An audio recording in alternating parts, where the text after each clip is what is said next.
Yesterday, December 7th, 1941,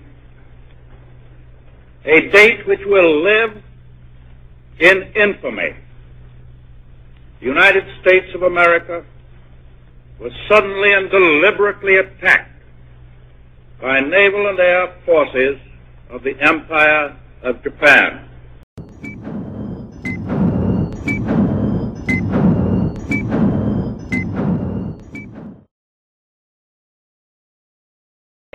Life before the internment camps for most Japanese Americans was the same as it was for Americans of any ethnic background. They did normal things as we do today, going to school and playing with friends.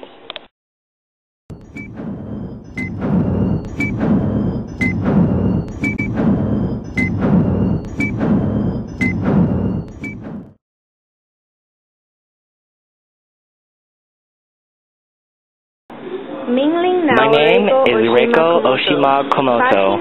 I was interned 55 years ago.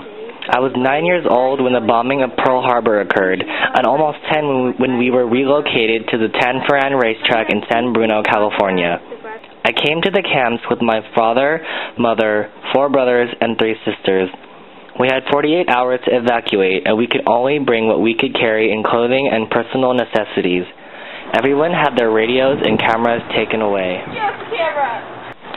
The rooms we slept in and lived in were 2 whitewashed horse stalls. We lived in the Tanforan track for about 6 months, and then we were sent to Topaz, Utah. The new camp had approximately 8,300 people. A building in the middle of the camp featured a laundry room and bathrooms for males and females. The shower and toilet stalls did not have doors or curtains. The food we were served consisted of organ meats, kidney, liver, and heart. We slept on metal army cots and army blankets. I had a horned toad as a pet, although I don't think pets were allowed. Getting shot when he tried to grab his dog that ran too close to the fence. There were many jobs in the camp. If you were a woman, you got paid $12 a month. If you were a man, you were paid $19. My father was paid $16 a month for inspecting the camp bathrooms. My oldest brother managed to leave camp to work in a factory in Ohio. 2 of my sisters left to Minnesota as maids in a private home. Eventually, all of my brothers moved to Minnesota, and the rest of us followed after the camp was closed in 1945. I was 13. I was terrified that someone would make a scene when they saw me and hatefully call me a Jap. Hopefully people will learn from this unfortunate episode in our history. People are people. Judge them as individuals, not by race, color, or creed.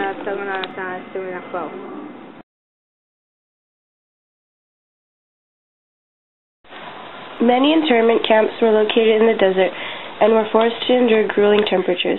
Summer temperatures, on average, were well over 100 degrees. Winter temperatures fell to negative 30 degrees in one camp. 2/3 of interned Japanese were American citizens, and 1/2 were children. Family members separated into different camps. During the war, only 10 people were convicted of espionage for Japan, and all of them were Caucasian. Many internees died from inadequate medical care and the high level of emotional stress they suffered. Life after internment camps. On December 17, 1944, Public Proclamation No. 21 ended the mass imprisonment of Japanese resident aliens and American citizens of Japanese ancestry. Rejoining society was difficult for many. Each individual received a $25 payment and transportation ticket at the time of release. Many discovered that their pre-1941 communities had vanished and their homes and businesses were lost. Post-war housing shortage, the competition for jobs with returning veterans, and lingering discrimination added to the difficulties. They were still treated horribly. There were episodes of vandalism and threats against life and property. Japanese Americans sought the legislative redress for the injustice, hardships, and suffering that resulted from wartime incarceration. For these fundamental violations of the basic rights of individuals of Japanese descent, Congress apologized on behalf of the nation. Finally, the Japanese began to live normal lives, except many had trouble finding jobs and getting money loans. After many years went by, they started farms and bought new houses. Others were damaged for life. This tragic event left different people with different emotions. Many were killed and others wounded forever. Today, many are suing to be paid back what their families lost.